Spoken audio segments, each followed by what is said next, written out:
Hello students, welcome back to my channel Simplified Chemistry. In previous lecture, we have discussed about the classification of colloids on the base of physical state of dispersed phase and dispersed medium. In this particular video, we will discuss the classification of dispersed medium and dispersed phase. It means of classification of colloid further. Okay, so let us see that by how many methods you can do the classification of colloids. Clear? So I am writing here, that is classification of colloids. Classification of colloids. So my dear student, you can classify colloids by three ways. First one is on the base of physical state of dispersed medium and dispersed phase and dispersed medium. Clear? That we have already discussed. Now that is also another classification is what? That nature of attraction between dispersed phase and dispersion medium. It means in between dispersed phase and dispersed medium, which type of attraction force is there. Due to that, you can also classify the colloids on the base of that. On the base of that, you can also classify the colloids. Okay, clear? And the last one is based on the size of particles. Based on the size of particles, you can also classify the colloids. The colloids can be classified, my dear students, in three ways. First one on the base of physical state of dispersed phase and dispersed medium. Second one by the nature of attraction between dispersed phase and dispersed medium. And third one on the base of size of particles. तो दोस्तों जो nature of attraction between disperse phase and disperse medium होता है, उसमें से furtherly it can be classify into two types. दो part में classify किया जाता है. एक आता है लायोफिलिक सॉल. क्लियर? एंड दूसरा आता है लायोफोबिक सॉल. हम उसको बहुत ही डिटेल में समझेंगे. ठीक है? Lyophilic sol and lyophobic sol, उनको फर्दर दो पार्ट में डिवाइड किया जाता है. And on the basis of, समझ लेना बहुत ही ध्यान से, clear, on the base of size of particle, colloids can furtherly classify into three types. First one is multimolecular. Okay, understood this? That multimolecular, detail में सब कुछ पढ़ेंगे. Multimolecular colloid, then associated colloids and macromolecular colloids. Clear? वो नहीं दिख रहा है इसलिए इधर लिख रहा हूं. The next one will be what? Macromolecular colloids. तो ये सारे हमें पढ़ने हैं. ठीक है? बहुत ध्यान से. अभी ये चैप्टर मोस्ट इंपॉर्टेंट है, सारे टॉपिक जो हमें देखने हैं. ठीक है दोस्तों, फिर से बता रहा हूं, कॉलोइड्स को तीन तरीके से क्लासिफाई कर सकते हैं. पहला उनके फिजिकल स्टेट के हिसाब से, दूसरा उनके बीच में disperse phase and disperse medium के बीच में कैसा अट्रैक्शन फोर्स है उसके हिसाब से भी हम कर सकते हैं. तीसरा उनके साइज की, पार्टिकल की साइज कितनी है उसके हिसाब से कर सकते हैं. अट्रैक्शन के हिसाब से दो पार्ट में डिवाइड कर सकते हैं कॉलोइड को, lyophilic and lyophobic. And size के हिसाब से तीन पार्ट में, मल्टीमोलिकुलर कॉलोइड्स, मैक्रोमोलिकुलर एंड एसोसिएटेड कॉलोइड्स. तो ये सब हमें डिटेल में पढ़ना है. ठीक है दोस्तों? ओके, तो पहले इसका स्क्रीनशॉट लीजिए. एंड अब हम आगे, फर्स्ट ऑफ ऑल ये तो हमने ऑलरेडी कंप्लीट कर दिया है.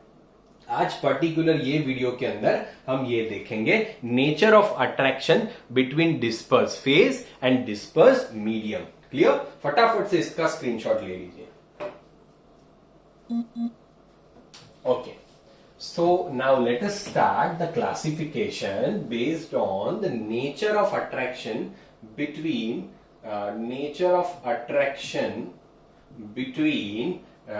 dispersed phase and dispersed medium के बीच में कैसा अट्रैक्शन है उसके हिसाब से करते हैं. तो आइए पहले हम उसको डिफरेंस के फॉर्म में ही पढ़ते हैं, तो आपके लिए भी इजी रहेगा. ये एक इंपॉर्टेंट क्वेश्चन भी है. तो पहले हम लिखते हैं लायोफिलिक कॉलोइड्स, जिसे ये कॉलोइडल सॉल्यूशन को हम सॉल भी कहते हैं, तो हम इसको सॉल ही कहेंगे, लायोफिलिक सॉल्स. एंड इधर मैं एक कॉलम बना देता हूं एंड वो होगा लायोफोबिक सॉल्ट्स। ठीक है, lyophilic salts and lyophobic salt. तो पहले दोस्तों लायो का मीनिंग क्या होता है? सॉल्वेंट। पहले आप ये समझिए, ठीक है। लायो का मीनिंग होता है सॉल्वेंट, लायो का मीनिंग होता है सॉल्वेंट, एंड फिलिक का मीनिंग होता है अट्रैक्शन, लविंग। ओके, तो फिलिक का मीनिंग क्या होता है? अट्रैक्शन और loving. It means solvent loving, attraction toward solvent, solvent से प्यार करते हैं, उसको क्या कहते हैं? लायोफिलिक सॉल्ट्स कहते हैं। And lyophobic, phobia, phobia, phobic means what? आप कह सकते हो फोबिया मीन्स क्या होता है कि हेटिंग, रिपेलिंग। तो ये सॉल्वेंट को क्या करते हैं? हेट करते हैं, लव नहीं करते, क्या करते हैं? हेट करते हैं। ठीक है, तो ये लायोफोबिक सॉल्व हो गया, ये लायोफिलिक सॉल्व हो गया। तो हमें ऐसे सॉल्व की बात करनी है जो सॉल्वेंट से प्यार करता है। इधर ये क्या है? ये सॉल्वेंट से प्यार नहीं करता है। तो हमने तो बोला था कि भाई अभी इधर तो हम सॉल्वेंट वॉल्वेंट टर्म यूज नहीं करेंगे, ठीक है। हम सॉल्वेंट की जगह पे क्या यूज करेंगे? Disperse medium and disperse phase solute की जगह पे यूज करेंगे। तो क्या मैं ऐसा कह सकता हूं लायोफिलिक? इट मीन्स आप कह सकते हो कि उसमें वो एक्चुअली सॉल्वेंट लविंग है, जो उनको सॉल्वेंट की तरफ प्यार है। तो मैं क्या सिंपल कह सकता हूं? There will be a strong attraction force, there will be a strong attraction force between disperse phase and disperse medium. कह सकता हूं कि नहीं कह सकता हूं कि उनके बीच में क्या होता है? एक स्ट्रॉन्ग अट्रैक्शन फोर्स होता है between disperse phase and disperse medium. Now here तो स्ट्रॉन्ग अट्रैक्शन, इट मींस चलो अट्रैक्शन फोर्स की जगह पे हम ऐसा कुछ यूज करें वर्ड तो वो ज्यादा बेटर रहेगा। So in between dispersion phase and disperse medium there will be strong affinity. Affinity का मीनिंग भी चाहत होता है। There will be strong affinity between disperse phase and disperse medium, but here it will be very very low affinity. Affinity between disperse phase and disperse medium के बीच में उतना प्यार नहीं होता है, उतना चाहत नहीं होता है, उतना अट्रैक्शन नहीं होता है। सिंपल बात। They will have the strong affinity between dispersed phase and dispersed medium, and they will have the low affinity between dispersed phase and dispersed medium. So this was the first point and very very important point. Now the second point is also very very important. On shaking with dispersion medium, please remember this. On shaking with dispersion medium, they directly form colloidal solution. They directly forms colloidal solution. Colloidal solution. It means अगर आप खाली dispersion medium के अंदर disperse phase को डालोगे और खाली stir करोगे या शेक करोगे, कॉलोइडल सॉल्यूशन बन जाता है। क्योंकि ऑलरेडी डिस्पर्स फेज को चाहत है डिस्पर्स मीडियम की, तो ऑलरेडी आपको कुछ ज्यादा एफर्ट नहीं डालने पड़ेंगे। डिस्पर्स मीडियम लिया, उसमें डिस्पर्स फेज डाला, खाली शेक किया या तो स्टर किया, अपने आप कॉलोइडल सॉल्यूशन बन जाएगा, आपको कोई दिक्कत नहीं होगी। क्लियर? तो ये कैसे प्रिपेयर होगा? अभी आप देखिए कि आप इसमें डालोगे तो वो तो कॉलोइडल सॉल्यूशन नहीं प्रिपेयर होगा, तो can be prepared by indirect method, can be prepared by indirect methods. Clear? Directly तो वो फॉर्म होगा ही नहीं, क्योंकि आप जैसे ही, क्योंकि इधर डिस्पर्स मीडियम जो है एंड डिस्पर्स फेज, उनके बीच में उतना अट्रैक्शन नहीं है, तो वो तो एक दूसरे में घुलना मिलना नहीं चाहते। ठीक है? क्लियर? तो उसको उसका कॉलोइडल सॉल्यूशन बनाना हो पॉसिबल तो है, लायोफोबिक का पॉसिबल तो है, बट उसके लिए आपको क्या करना पड़ेगा? एक इनडायरेक्ट मेथड्स यूज करने पड़ेंगे, तब जाके आप बना सकते हो। अदरवाइज आप इसका कॉलोइडल सॉल्यूशन ऐसे सिंपली बाय शेकिंग नहीं बना सकते हो, बाय स्टरिंग नहीं बना सकते हो। ठीक है? ये बहुत ही इंपॉर्टेंट बात है, बहुत ही बहुत ही बहुत ही इंपॉर्टेंट बात है। क्लियर? ओके, इसे क्या कहा जाता है? इसे कहा जाता है इंट्रिंसिक कॉलॉइड्स, एंड इसे कहा जाता है एक्सट्रिंसिक कॉलॉइड्स।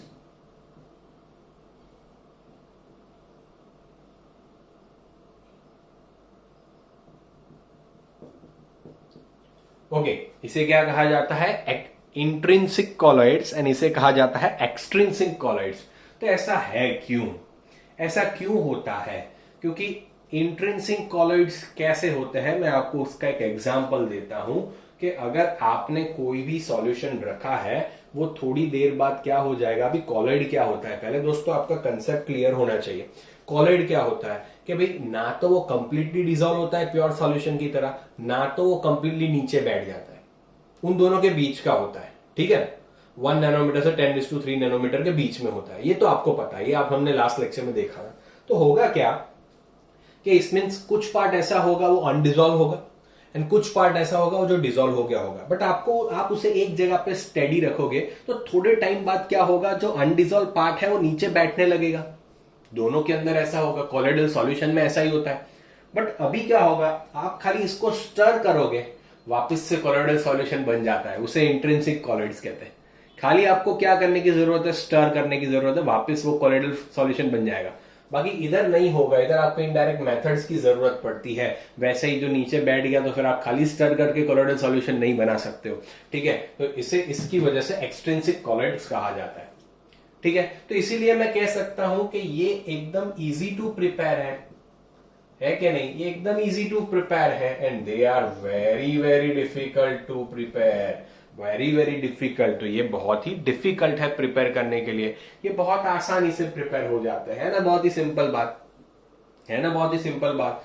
तो इंट्रिंसिक कॉलॉइड्स जो है वो इट मींस लायोफिलिक सॉल्ट्स जो है, जो कॉलॉइड है उसके एग्जांपल में क्या क्या लिख सकते हैं, तो हम गम लिख सकते हैं। इसके एग्जांपल्स जैसे कौन से गम है, स्टार्च है, जिलेटिन है, रबर है, ये सारे ऐसे टाइप के कॉलॉइडल सॉल्यूशन है कि भाई नीचे बैठ के खाली स्टर किया, वापस कॉलॉइडल सॉल्यूशन बन जाएगा, वापस कॉलॉइडल सॉल्यूशन बन जाएगा। ठीक है, एंड इधर में क्या होते हैं, मेटल सल्फाइड्स, इसके एग्जांपल क्या होते हैं, मेटल के जो सल्फाइड्स होते हैं, ये इसके एग्जांपल है। वो इजीली नहीं बना जा सकता भाई, वो ऐसे उसके लिए कुछ इनडायरेक्ट मेथड चाहिए, उसके बाद ही बनेगा, बाकी इजीली बनेगा नहीं। ठीक है दोस्तों, ओके, इसका स्क्रीनशॉट ले लीजिए, फिर दूसरे डिफरेंसेस देखते हैं इसके। डन, ओके, चलिए तो अभी दूसरे डिफरेंसेस देखते हैं। ये बहुत ही इंपॉर्टेंट है, क्वेश्चन भी बहुत ही इंपॉर्टेंट है। ओके, पूछ सकते हैं एग्जाम्स में। तो अभी लायोफिलिक सॉल की बात करते हैं हम, तो उसमें उसके जो पार्टिकल्स होते हैं, particles of sol migrate towards anode और कैथोड। जब आप कुछ इलेक्ट्रिक फील्ड लगा देते हो तो इसके जो पार्टिकल्स है, ये पर्टिकुलर ये सॉल के जो पार्टिकल्स है, तो वो कुछ एनोड की ओर जाएंगे, कुछ कैथोड की ओर जाएंगे। क्लियर? इसमें क्या होता है, मे और मे नॉट माइग्रेट, मे और मे नॉट माइग्रेट। ऐसा जरूरी नहीं है कि हमेशा जाएंगे ही, जा भी सकते हैं, नहीं भी जा सकता है। तो इसके लिए लॉजिक हम क्या लगा सकते हैं कि इसमें जो सॉल्ट्स बनते होंगे वो या तो पॉजिटिव होंगे या तो नेगेटिव होंगे, इसलिए वो कुछ एक साइड जाएंगे। इधर जो बनेंगे वो न्यूट्रल भी बन सकते हैं सॉल्ट, तो इसकी वजह से वो जा भी सकते हैं, पॉजिटिव इधर भी बन सकता है, नेगेटिव, तो पॉजिटिव नेगेटिव माइग्रेट करेंगे, बट न्यूट्रल होगा तो वो माइग्रेट नहीं करेगा। ड्यू टू दैट रीजन आप कह सकते हो कि दिस मे और may not migrate into the electric field when electric field is applied. Clear? तो आप ये बहुत ही इंपॉर्टेंट बात कह सकते हो। अभी मैं जो बात लिखने जा रहा हूं that is very very important, that is very very important. इसे क्या कहा जाता है, रिवर्सिबल सॉल कहा जाता है। इसे कैसा सॉल कहा जाता है, रिवर्सिबल सॉल्स कहा जाता है, एंड इसे इररिवर्सिबल सॉल कहा जाता है। इसका रीजन एक ही है जो मैंने आपको बताया। मैंने क्या बताया, अभी एक रूटीन लाइफ एग्जांपल लेता हूं तो आपको और ज्यादा क्लियर होगा। तो रूटीन लाइफ एग्जांपल ये कहता है कि अगर आपने आप अपने घर पे आपने बटर मिल्क बनाया है, तो आपने बटर मिल्क बनाया, अभी आपने 1 2 3 आवर्स तक आपने फ्रीज में रख दिया, तो आप देखोगे ऊपर पानी आ जाएगा, जो उसके जो पार्टिकल्स होंगे वो नीचे बैठ जाएंगे। आपने ऑब्जर्व किया है, ऐसा होता होगा। ठीक है, तो अभी आप क्या करते हो, खाली स्टर करोगे उसको, तो वापस से क्या हो जाता है, वापस से वो बटर मिल्क बन जाता है, जैसा उसका टेस्ट था वैसा हो जाता है कि नहीं हो जाता है। ठीक है, तो इसीलिए उसको क्या वापस बना सकते हैं, अगर नीचे बैठ गया तो खाली स्टर या शेकिंग से वापस बना सकते हैं, इसीलिए इसको रिवर्सिबल सॉल्व कहा जाता है। इसमें ऐसी बात पॉसिबल नहीं है ड्यू टू अट्रैक्शन फोर्स, तो ड्यू टू दैट उसको इरिवर्सिबल सॉल्व कहा जाता है। इट मीन्स मैं क्या इसको ऐसे लिख सकता हूं, the solids obtain after evaporation may be reconnected to form the salt by simply shaking them। ठीक है, खाली आप शेक करोगे सॉल्यूशन बन जाएगा, मैं लिख नहीं रहा हूं, आप समझ लेना। ठीक है, एंड इसमें भले ही प्रेसिपिटेटेड फॉर्म हो गया है तो प्रेसिपिटेट को खाली स्टर करेंगे तो वापस से कोलोइडल सॉल्यूशन नहीं बनता है। ठीक है, तो ये एक बहुत ही इंपॉर्टेंट बात है। ठीक है, क्लियर। अभी इधर जो सॉल्व बनता है, सॉल्व सरफेस टेंशन, आप फिजिक्स में बहुत अच्छी तरीके से पढ़ के आए हो। ठीक है, the surface tension is lower than dispersion medium. Disperse medium से सॉल्व का सरफेस टेंशन कम है। क्यों? क्योंकि आपको सिंपल पता है कि भाई खाली जो आपने सॉल्वेंट लिया है, ओके सॉल्वेंट लिया तो सारे मॉलिक्यूल सॉल्वेंट के ही होंगे। अगर आपने सॉल्यूशन बनाया है तो सॉल्वेंट सॉल्यूट सबके पार्टिकल सरफेस पे होंगे। तो इधर आप सॉल्व बना रहे हो तो डिस्पर्स फेज और डिस्पर्स मीडियम दोनों के पार्टिकल इधर होंगे, इधर खाली डिस्पर्जन मीडियम के पार्टिकल होंगे, इसलिए इसका सरफेस टेंशन ज्यादा है, इसका सरफेस टेंशन कम है। क्लियर? ओके, बल्कि इसके अंदर salt and dispersion medium are having same surface tension. उनका सरफेस टेंशन क्या रहता है? सेम रहता है। सॉल्ट एंड डिस्पर्जन मीडियम का सरफेस टेंशन क्या रहता है? सेम रहता है।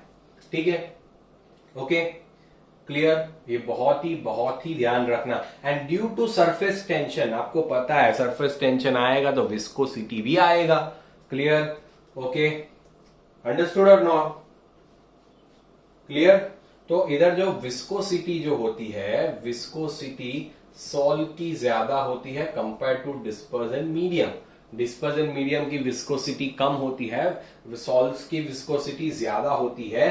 बल्कि इधर विस्कोसिटी, सरफेस टेंशन सेम है तो विस्कोसिटी भी क्या होगा? सेम रहेगा। इसका सॉल्व एंड डिस्पर्जन मीडियम दोनों का विस्कोसिटी क्या रहेगा? सेम रहेगा दोस्तों। ठीक है, समझ में आया दोस्तों? तो ये बहुत ही इंपॉर्टेंट बात हमने आज देखी, lyophilic salts and lyophobic salt. अगर एज अ सॉल्वेंट, अगर एज अ डिस्पर्जन मीडियम, अभी समझ लेना, अगर as a dispersion medium water है तो उसे हाइड्रोफिलिक भी कहा जाता है एंड हाइड्रोफोबिक भी कहा जाता है। वो मैंने लास्ट क्लासिफिकेशन में ही समझा दिया। अल्कोफिलिक लिखा हो, अल्कोफोबिक लिखा हो तो क्या लिखेंगे, क्या करेंगे? अल्कोफिलिक मीन्स क्या होगा दोस्तों? अल्कोहल के टुवर्ड्स उसका अट्रैक्शन होगा। अल्कोफोबिक मीन्स अल्कोहल को वो क्या करेगा? हेट करेगा। ठीक है बच्चों, तो ऐसे क्वेश्चंस आपको पूछ सकते हैं। ये बहुत ही बढ़िया सा क्वेश्चन है कि भाई आप कोलोइडल सॉल्यूशन का जो क्लासिफिकेशन करिए based on nature of attraction.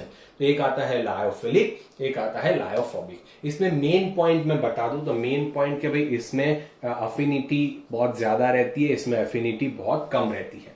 ठीक है, दूसरा ये रिवर्सिबल है, इरिवर्सिबल है, इंट्रिंसिक है, एक्सट्रिंसिक है। ये सारी बहुत ही इंपॉर्टेंट प्रॉपर्टी है। ये सरफेस टेंशन एंड विस्कोसिटी, तो ये सारी चीजें आपको याद रखना है। मैंने ऑलरेडी इसके एग्जांपल बता दिए। लायोफिलिक के क्या होगा? गम, स्टार्च, जिलेटिन, रबर, इधर मेटल के सल्फाइड्स एंड ओके, तो वो जो होंगे वो सारे इसके एग्जाम्पल होंगे। तो ये डायरेक्टली नहीं बन सकते, ये बन सकते हैं खाली आप शेक करोगे तो डायरेक्टली बन जाएंगे, ये डायरेक्टली नहीं बन सकते। आपको क्या करना पड़ेगा? इनडायरेक्ट मेथड्स आपको दोस्तों यूज करनी पड़ेगी।